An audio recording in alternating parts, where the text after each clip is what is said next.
Alors, salut, c'est Fred, tipster du site gagnifuté.com. Donc, dans cette vidéo, je vais passer au crible, mon crible de compétition, les matchs de Ligue des Champions, la Champagne League pour le mercredi 2 décembre.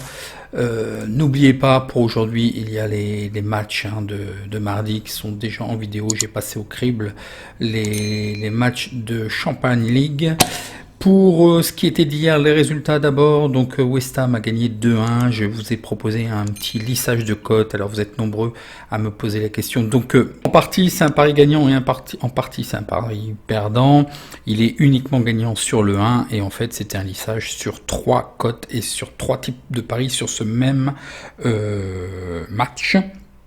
Donc vous êtes beaucoup à me demander, donc soyez fidèles et c'est dans une vidéo précédente où j'ai proposé en fait un lien vers un site qui vous permet, mais bon c'est normalement une calculatrice que j'ai mis en place sur Excel.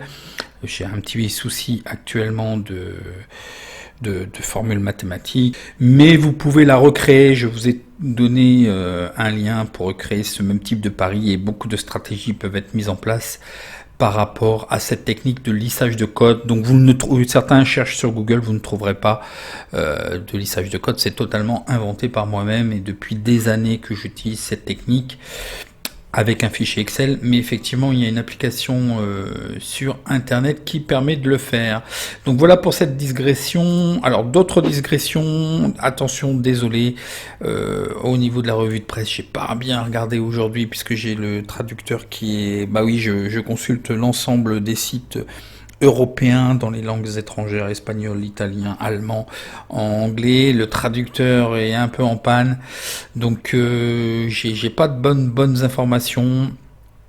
J'ai pas tout compris, donc bon, je préfère rien dire parce que si je fais un contresens, surtout dans les langues étrangères. Et attention, effectivement, No Border, à qui je fais un petit clin d'œil, me disait judicieusement attention aux températures aussi. Bon, Salzbourg, je pense qu'ils vont être Salzbourg, Russie, c'était entre autres Salzbourg, Russie. Mais bon, Salzbourg, je pense qu'ils ont quand même aussi l'habitude en Autriche d'avoir des températures basses. Mais c'est vrai que ça peut être une donnée intéressante à prendre. Donc vous voyez, vous avez plein de personnes qui proposent Roy King, Lead de bas qui proposent aussi des pronos, qui donnent des avis. Il y en a qui donnent aussi, qui posent des questions. Awali Endoy qui propose aussi un prono. Donc voilà, et vous pouvez leur répondre si vous voyez autre chose autrement ou un complément, pourquoi pas. C'est une communauté, il n'y a pas que moi qui réponds aux commentaires, vous avez toujours une bonne participation et beaucoup de commentaires. J'essaie de faire mon possible pour vous répondre, mais vous êtes de plus en plus nombreux, on a largement passé les 6000, j'ai pas le temps de tourner la tête qu'il y en a un millier de plus, donc comprenez aussi ça. Une autre digression, c'est au niveau des logiciels et des fichiers Excel, au niveau des joueurs. Donc je vais faire des vidéos particulières et je vais tout réouvrir et tout vous expliquer en vidéo. Il n'y a pas de souci, vous êtes nombreux à être nouveaux. Mais au niveau des absents aux joueurs, c'est un travail personnel qui est assez compliqué et long, et c'est l'exercice le plus difficile. L'absence au niveau des joueurs, c'est vraiment l'information la moins fiable de tout ce que je vous propose, puisque on est souvent pris à contre-pied, en fin de compte, des absents qui sont là, des joueurs qui sont incertains, qui sont absents. C'est un exercice très très difficile, mais très important pour vos paris, puisque effectivement on étudie un logiciel qui permet de voir les probabilités d'influence d'un joueur sur son équipe, et de confirmer des statistiques par rapport à un type d'équipe type et ainsi de suite. Donc c'est plusieurs années de développement, vous inquiétez pas, je vous en parle déjà trop, vous êtes intrigué par ce logiciel, mais il verra certainement le jour. Mais avant tout, ce sont des observations. Avant de faire des statistiques et des calculs, tous les paris sportifs, vous pouvez faire beaucoup d'observations, et je me cache pas derrière des statistiques ni rien, mais si on peut effectivement chiffrer, ça devient très intéressant. Donc c'est une chose qui m'intéresse, et vous savez, mon attachement un petit peu aux statistiques et aux maths. Donc pour le lissage des cotes, voyez au niveau d'une vidéo précédente, j'en parle et vous avez un lien, mais je ferai une vidéo spécifique bientôt. Les résultats c'est vu, et maintenant la Champagne League. Allez, on commence, il faut prendre du rythme là, et on commence avec le premier match qui est Istanbul-Leipzig. Donc c'est le 4e avec 3 points contre le 3e avec 6 points. Tout est possible, hein. Donc au match aller, Leipzig l'avait emporté 2-0. Donc voyons voir les absents. Donc ça c'est bien, je vous répète, un travail personnel de recherche. C'est des croisés de différents sites. Je vous en ai donné aussi au niveau des absents. Je ferai une vidéo spécifique. Et bon, la fiabilité de Flash Score ou Flash Result, souvent vous me parlez de, n'est pas très fiable. Donc voilà. Pour Istanbul, un joueur absent, et lorsqu'il y a une étoile comme ça, c'est qu'il peut faire partie de l'équipe type ou d'un dispositif tactique type pour Istanbul, donc très gênant. Tout du moins, c'est un joueur qui a certainement joué un maximum de matchs avec son équipe respective. Donc là, en l'occurrence, Istanbul. Donc 3 absents, dont un joueur clé qui peut être gênant. Pour Leipzig, donc c'est pareil, un milieu de terrain absent et puis 4 autres. Mais ce sont des seconds couteaux. Voyons voir rapidement les statistiques. Istanbul a gagné seulement un de ses 6 derniers matchs en Ligue des Champions. Istanbul a subi 5 défaites lors des 6 derniers matchs de Ligue des Champions. Istanbul a marqué aucun but dans 4 des 6 derniers matchs de Ligue des Champions. Lors des 4 des 5 derniers matchs de Ligue des Champions, Istanbul a perdu par 2 buts et plus. Leipzig alterne, en fait, c'est trop changeant. Alterne les bons et les moins bons résultats. Donc on ne peut pas en sortir grand chose. Donc voyons voir les probabilités. Donc il nous donne au niveau du BTS non à 53%, il nous donne le under à 57%, et puis les probabilités 1 et 2, le 1 pour Istanbul, match nul à 21%, 53% pour Leipzig. Donc là je suis assez indécis au niveau du under à 2,35. Effectivement, les probabilités nous le donnent. On a vu que Istanbul n'avait pas marqué dans 4 des 6 derniers matchs.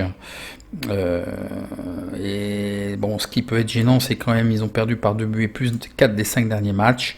Bon, peut-être le sécuriser avec un autre match, de faire le choix 1, rembourser sur le choix 2. Donc voilà, ça peut être un choix. Under 2,35 sur Leipzig, qui est quand même assez étonnant, hein. Bon, les probabilités à N2 me donnent quand même le 2-0-2, donc c'est pas mal. Donc voyons voir si on peut le sécuriser avec un autre match qui serait un petit peu incertain, ou avec une cote un peu trop massacrée. Donc passons au match suivant, Granada-Rennes. Donc c'est le 3e avec 1 point contre le 4e pour 1 point. Pour les deux, c'est fini pour la Ligue des Champions, mais tout est possible pour la Ligue Europa.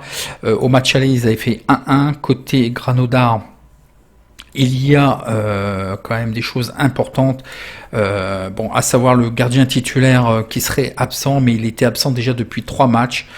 Est-ce que ça serait son retour? Donc ça peut être gênant. Et puis aussi un défenseur d'absent. Les deux font partie quand même du dispositif clé de cette équipe. Pour Rennes, 3 absents, dont un défenseur qui peut être gênant. Voyons voir les statistiques. Granada a perdu ces 3 derniers matchs en Ligue des Champions. Granada a perdu 4 des 5 derniers matchs à domicile en Ligue des Champions. Le Stade Rennais a perdu ses 3 derniers matchs en Ligue des Champions et en moyenne marque 0,5 buts par match. Donc c'est pas énorme. On est assez déçus, et je pense que beaucoup sont déçus déjà avec Rennes. Alors côté BTS, il nous donne le non à 52%. Au niveau des over-under, on nous donne les probabilités under à 51%. Au niveau des probabilités 1 N2, ce serait 32% pour Granada, 30% pour le match nul et 38% pour Rennes. Le 2, le 1-0 pour Rennes. Là c'est pareil, je vous propose rien, et Je pense que sur ce match-là, c'est vraiment difficile à décrypter, hein. Comme je vous marque, il faut vraiment être supporter pour parier sur ce match. Et puis, je vous rappelle quand même, il faut 3 éléments essentiels pour un pari sportif, hein, avec un potentiel gagnant. C'est l'enjeu, la régularité et la forme. Et l'enjeu, il y a des deux côtés. La régularité, il n'y a pas. Et la forme, il n'y a pas actuellement des deux côtés. Donc l'abstention est de mise. Le match suivant, Bruges-Zénith. Alors Bruges est 3e avec 4 points. C'est toujours possible pour la Ligue des Champions. Ils doivent consolider aussi la Ligue Europa. Avec un match nul, ça suffit en fait, hein, à la vue des classements et des confrontations. Et le Zénith est 4e avec 1 point, mais la Ligue Europa est toujours possible. Au match aller, Bruges l'avait emporté 2-1. Côté Bruges, vous avez un défenseur qui est gênant au niveau de son absence et un autre joueur qui est aussi absent. Côté Zénith, attention, au niveau défense. Donc il y a un joueur en défense qui est absent. Le buteur maison, donc un attaquant qui est le buteur maison, Atem Djouba, et 3 défenseurs dont un incertain. Donc pour le Zénith, ça va être quand même assez compliqué. Je vous dis, plus de 3 joueurs titulaires ou importants dans le dispositif absents, et c'est contre-performance. Donc peut-être que Bruges a une bonne carte à jouer. Voyons voir les statistiques particulières. Bruges a gagné seulement un de ses 10 derniers matchs en Ligue des Champions. Lors des 5 derniers matchs à domicile en Ligue des Champions, Bruges a subi 3 défaites par 2 buts et plus. Dans leurs 9 derniers matchs de Ligue des Champions, le club de Bruges a concédé 1 but en Ligue des Champions. Lors de ces 5 derniers matchs de Ligue des Champions, le club de Bruges a concédé 3 buts et plus à 3 reprises. Donc c'est pas extraordinaire non plus, hein. Le Zénith a perdu ses 4 derniers matchs consécutifs à l'extérieur en Ligue des Champions.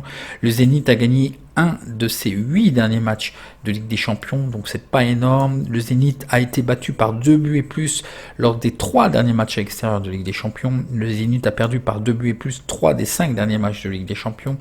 Le Zénith a été battu dans 4 des 5 derniers matchs de Ligue des Champions, et a concédé 2 buts et plus dans 4 des 5 derniers matchs de Ligue des Champions. Bon, ça, je l'ai déjà repris. Je dis 2 ou 3 fois la même chose ou quoi. Des fois, je me relis pas, hein. Le Zénith a encaissé 2,5 buts en moyenne lors de ses matchs de Ligue des Champions à l'extérieur. Donc, ça encaisse plutôt, ça encaisse, hein. Il y a beaucoup de buts. Bon, est-ce qu'ils vont se neutraliser? Qu'est-ce que ça va donner? Donc, le BTS nous donne le oui, les deux équipes marquent à 55%, des over à 52%, et les probabilités nous donnent la victoire de Bruges à 33%, le match nul à 42%, la victoire à l'extérieur à 25%, le N, le 2-2. Effectivement, je verrais la meilleure des choses en sachant tous les absents qu'il y a.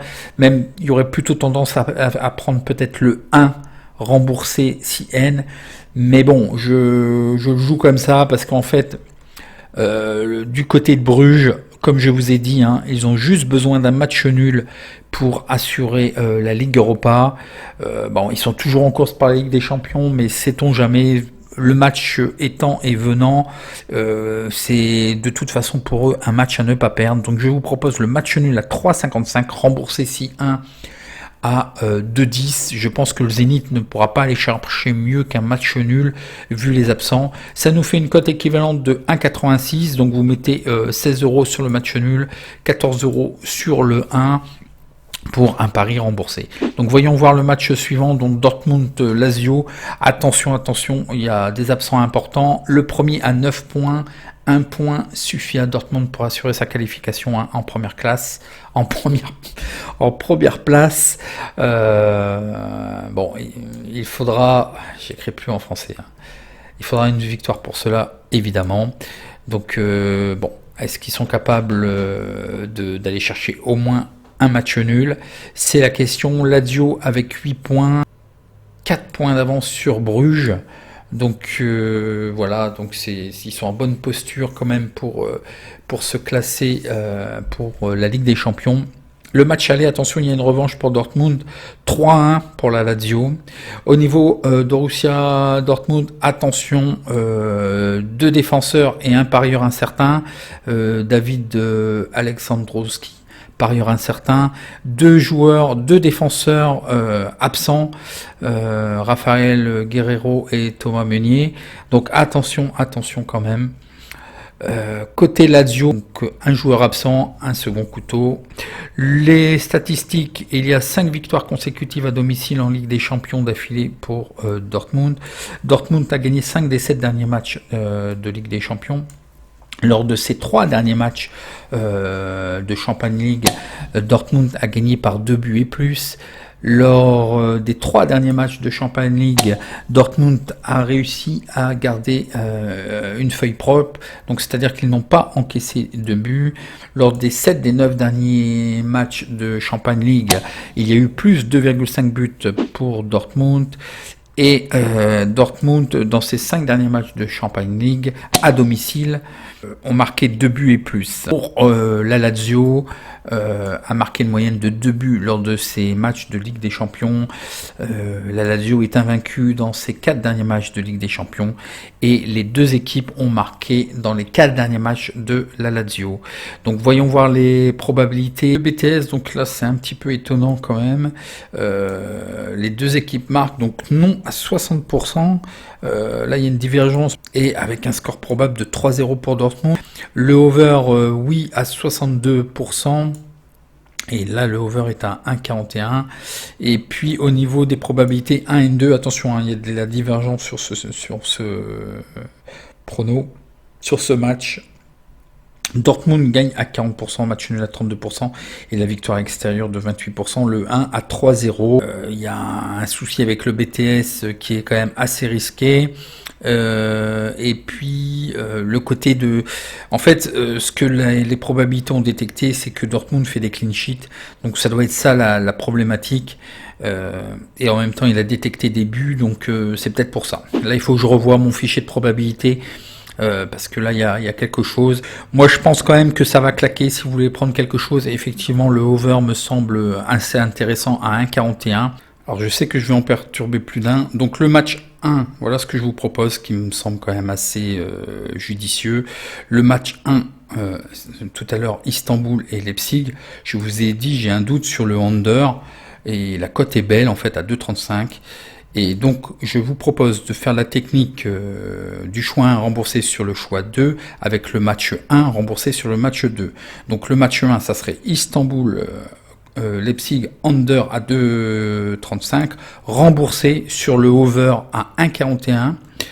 Sur le match 2, et le match 2, donc on vient de le voir, Borussia Dortmund Lazio, donc voilà, ça fait une répartition de mise, donc sur le 1, sur le under Istanbul Leipzig, vous mettez 9 €, et puis sur le over plus 2,5 buts, vous mettez 21 € sur le 1,41 et vous aurez une cote remboursée. Ça nous fait une cote quand même équivalente à 1,68 qui est acceptable sur ces 2 choix. Donc voilà, je sais que je vais en perturber plus d'un avec ce pronostic. Voilà, je vous le mets là. Donc d'un côté le under à 2,35. Remboursé si over à 1,41 sur le match Borussia Dortmund Lazio. Donc c'est un croisé de 2 matchs. Hein. Technique, choix 1, remboursé sur choix 2. Le match suivant, Séville-Chelsea, donc c'est le deuxième avec 10 points. Dernier match se jouera contre Rennes, donc ce sera peut-être pas évident pour Séville, parce que Rennes jouera peut-être la Ligue Europa. Et le premier avec 10 points, et un match nul suffit, et ils reçoivent Granodar pour le dernier match. Bon, c'est un match pour Chelsea là qu'il ne faut pas perdre. Dans tous les cas, de toute façon, les deux sont qualifiés actuellement en Ligue des Champions. Hein. C'est plus compliqué quand même du côté de Séville que pour Chelsea par rapport au dernier match, c'est ce que je veux souligner. Donc le match aller, ils avaient fait quand même 0-0. Côté Séville, il y a des absents, dont le gardien titulaire, mais ça fait déjà 2 matchs hein, qui n'étaient pas là. Je ne sais pas s'il est de retour, donc ça serait quand même mieux pour eux. Et puis un défenseur quand même clé qui est absent. Du côté de Chelsea, il y a peut-être le retour de Marco van de Ginkel. Bon, ce sont deux joueurs, mais ils sont interchangeables, donc je relève pas plus. Au niveau des statistiques, l'équipe de Séville a gagné ses 3 derniers matchs en Ligue des Champions, et Séville concède 0,75 buts lors de ces matchs. Il y a très peu de stats. Chelsea a gagné 3 victoires à la mi-temps et à la fin du temps réglementaire en Ligue des Champions. Lors de ses 11 derniers matchs de Ligue des Champions, Chelsea est invaincu à 9 reprises. Chelsea a concédé une moyenne de 0,25 buts. Bon, c'est un peu bateau comme stat. Au niveau des probabilités, au niveau des BTS, oui. Les deux équipes marquent à 55%. Les probabilités voient le 1-1. Au niveau under 66%, et puis au niveau des probabilités 1 et 2, donc la victoire de Séville à 26%, le match nul à 46% et Chelsea à 28%, le N, le 1-1. Effectivement, je vous propose donc un pari sécurisé sur le match nul à 3,40 qui est une belle cote, et le under à moins 2,5 buts à 1,76. Donc ça nous fait une cote équivalente, je vous avais mis la répartition ici, ça nous fait quand même une très belle cote équivalente à 2,47, donc c'est quand même bon à prendre. Donc voilà pour ce match. Passons très vite. Ferencváros Barcelone, donc c'est le 4e avec un point. C'est toujours possible de jouer la Ligue Europa pour Ferencváros. Donc ils sont en concurrence avec le Dynamo de Kiev. Ils ont aussi 1 point, ils sont 3e. Le premier, 12 points. En gagnant, ils assurent la première place. Bon, Barcelone est déjà qualifié, mais en gagnant, ils s'assurent totalement la première place devant la Juventus. Donc ça serait peut-être intéressant quand même qu'ils marquent, qu'ils gagnent surtout pour faire tourner le prochain match. Vous savez que la compétition est assez longue. Donc côté des absents, un joueur absent côté Ferencváros, côté Barcelone, Gérard Piqué qui est quand même un défenseur clé. Bon, j'ai vu, mais je n'ai pas bien compris. C'est un article en espagnol. Je sais pas, il y aurait des incertitudes de côté Lionel Messi. Mais alors je n'ai pas compris le pourquoi du comment, je sais pas, ou est-ce qu'il laisse sous-entendre que Barcelone ferait tourner, j'ai pas bien compris l'article et je ne peux pas le traduire. Si j'ai une information particulière, mais pour moi j'ai pas d'autres informations. En général, quand des joueurs comme Messi, Ronaldo, Mbappé, Neymar, on le voit partout et c'est publié partout et il y a que des infos sur ça. Donc je pense que vous le saurez suffisamment. Malgré tout, avec ou sans Messi, je pense qu'il y a quand même de la profondeur de banc, donc ils peuvent quand même gagner sans trop de soucis, je pense. Donc les statistiques particulières sur leurs 8 derniers matchs de Ligue des Champions, Ferencváros en a vu 7 dans lesquels les deux équipes ont marqué. Dans leurs 7 derniers matchs de Ligue des Champions, Ferencváros a gagné seulement une victoire. Plus 2,5 buts ont été marqués lors de 7 des 8 derniers matchs de Ferencváros en Ligue des Champions. Ferencváros a concédé 2 buts lors de ces matchs de Ligue des Champions. Pour ce qui est de Barcelone, ils sont invaincus dans les 6 derniers matchs consécutifs à l'extérieur en Ligue des Champions. Barcelone n'a pas perdu lors de 12 de ses 13 derniers matchs de Ligue des Champions. Barcelone a gagné 4 victoires consécutives en Ligue des Champions. Dans ces 9 derniers matchs de Ligue des Champions, de Barcelone, les deux équipes ont marqué, donc bon, une constante sur les deux équipes. C'est vrai que Ferencváros a quand même réussi à marquer. Barcelone a gagné à la mi-temps, à la fin du temps réglementaire, dans 4 des 6 derniers matchs de Ligue des Champions. Barcelone a gagné par 2 buts ou plus 4 des 6 derniers matchs. Et Barcelone, dans 5 des 8 derniers matchs de Ligue des Champions, il y a eu plus de 2,5 buts. Donc ça score. Au niveau des BTS, oui, à 59%. Donc là c'est assez gênant parce que 59% c'est dommage parce qu'on y est proche, ça fait 1,69 alors qu'on nous propose une cote de 1,57. Au niveau des probabilités il nous donne le over à 1,67% donc à 1,49 et malheureusement aussi c'est 1,40. Pour ce qui est des probabilités 1 et 2, le 1 à 23%, le match nul à 26% et la victoire extérieure à 51%. Le 2 donc, victoire de Barcelone avec un score de 3-1. Bon, la victoire, on nous donne 1,34. Bon, donc voilà. Je vous propose peut-être l'over à 1,40 qui me semble quand même assez probable. Donc voyons voir le match suivant. Donc la Juventus Dynamo de Kiev, donc c'est le deuxième avec 9 points. Hein. La place en Ligue des Champions est acquise pour la Juve. Hein. Il n'y a plus qu'à se battre pour la première place avec Barça qui a 12 points, qui est en avant, mais c'est encore possible. Le Dynamo de Kiev est troisième avec 1 point, on l'a vu précédemment, ils sont encore compétitifs pour la Ligue Europa, donc ils sont en concurrence avec Ferencváros qui a aussi 1 point. Le match aller, ils avaient fait 2-0, la Juventus. Donc au niveau des absents, vous avez quand même un défenseur, mais il y était déjà depuis plusieurs semaines, hein, Giorgio Chiellini qui est absent. Côté de Kiev, attention, il y a encore beaucoup de Covid. Donc il y a un attaquant qui est gênant, il y a un milieu de terrain aussi qui est très gênant. Bon, après ils sont interchangeables, mais ça fait quand même beaucoup de joueurs. Hein. Donc on est quand même à 11 joueurs absents, ça peut peser hein, dans le match. Hein. En face, c'est quand même la Juve. Donc, voyons voir les statistiques particulières. Donc, la Juve est invaincue dans 10 des 12 derniers matchs de Champagne League. La Juve a gagné 9 de ses 11 derniers matchs de Champagne League. Kiev alterne trop les résultats, donc c'est très difficile d'avoir des statistiques. Je vous mets juste en attention, une attention particulière sur le fait qu'il y ait beaucoup de Covid-19. Donc Kiev a perdu 3 de ses 4 derniers matchs en Ligue des Champions. Voyons voir les probabilités. Les probabilités nous donnent les deux équipes marquent non à 55%. Les probabilités nous donnent under à 57%. Et puis les probabilités à N2, la Juve à 52%, le match nul à 26%, la victoire extérieure à 22%. Donc là vraiment je vous propose rien et vraiment les cotes sont massacrées. Le over est pas forcément probant. Hein. Peut-être que la Juventus va se limiter à 2-0 effectivement comme le disent les probabilités. Donc allons pas jouer avec le feu, laissons comme ça. Et puis voilà. Pour le match suivant, Manchester PSG, donc c'est le premier avec 9 points contre le deuxième avec 6 points. Donc le match aller, Manchester United l'avait emporté 2-1. Donc Paris doit soigner les confrontations directes hein, pour la première place. Donc il faut savoir qu'ils avaient effectivement perdu 2-1. Donc ils doivent faire mieux. Ils doivent gagner 2-0 ou 3-1, voire plus, pour soigner les confrontations directes. Ils doivent aussi soigner le goal à virage, hein, attention. Donc côté Manchester, attention quand même, il y a 4 joueurs quand même importants et 4 joueurs clés quand même.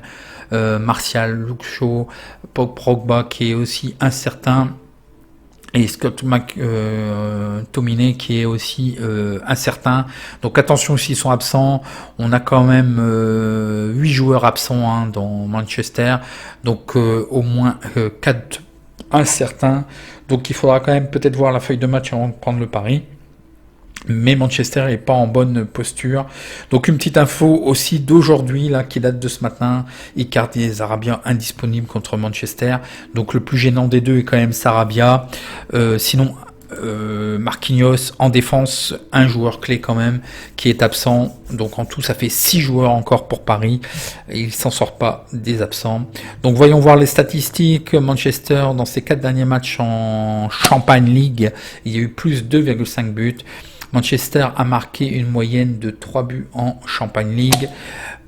Paris Saint-Germain a marqué au moins un but lors des 8 derniers matchs à l'extérieur en Ligue des Champions. Lors des 5 des 7 derniers matchs à l'extérieur en Ligue des Champions, Paris a marqué 2 buts et plus. Donc voyons voir les probabilités. Donc le BTS, les deux équipes marquent oui à 59%. Les probabilités nous donnent aussi le over à 54%. Les probabilités nous donnent le 1 à 32%, victoire de Manchester United, 26% pour le match nul et la victoire à l'extérieur de Paris à 42%, le 2, donc 3-1 pour Paris. Mathématiquement, au niveau des confrontations et au niveau du score, ça serait impeccable pour Paris. Donc je vous propose quoi? Je vous propose la victoire de Paris, malgré les absents. Et je pense qu'ils vont avoir à cœur de bien faire. Et là, sinon, ça peut être très compromis pour la Ligue des Champions. Hein. Donc, je vous propose quoi? La victoire à l'extérieur de Paris à 2,40. Rembourser si over plus 2,5 à 1,54. Qui me semble intéressant. Donc, vous mettez 10 € sur la victoire de Paris. Vous mettez 20 € sur le over plus 2,5 buts dans le match pour être remboursé. Ça nous fait quand même une cote équivalente à 1,84 pardon. Donc voilà. Donc voilà pour ces matchs. Je réponds à vos questions en commentaire. Si vous avez apprécié, un petit like. Et je vous dis à demain pour la prochaine vidéo qui sera sur la Ligue Europa. En attendant, bon match et merci.